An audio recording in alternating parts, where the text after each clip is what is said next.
ইনস্টাগ্রামে আমার 15K complete হয়ে গেছে, তো তার জন্য এখন আমি এখন সেলিব্রেশন করব। প্রচুর বড় কেক নিয়ে এসেছি। আমার মাসি পেছন দিক দিয়ে দরজা খুলে দিয়েছে, পেছন দিক দিয়ে আলো দেখতে পাবে, পুরো ব্যাকগ্রাউন্ড দেখতে পাবে, আমার মাসি যাতায়াত করছে সব দেখতে পাবে। কিন্তু কিছু করার নেই, আমি তার মধ্যেও সেলিব্রেশন করব। ভিডিওটা কাট করে আমি এডিট করব না। এই দেখো কেক, তার মধ্যে আমি লাগাবো হচ্ছে বার্থডে কি বলে ক্যান্ডেলস। ক্যান্ডেলসটা আমার কি বলে রং চটে গেছে, কিন্তু ক্যান্ডেলসটা ঠিক আছে, কোনো ব্যাপার না। তো আমি ক্যান্ডেলসটা এখন পুঁতে দিই।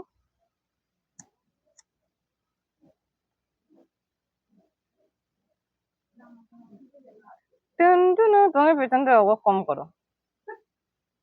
আরে ভিডিওতে ভয়েসে তো উঠছে নাকি এই কথাগুলো? তা আমিও তো কথা বলছি, তো পেছনে দেখা যাচ্ছে তো। উ, মোম পড়ে গেল হাতের মধ্যে। এই দেখো, ইয়ে মোম পড়ছে। কি বলে ইনস্টাগ্রামের লোগো বানিয়েছি একখানা।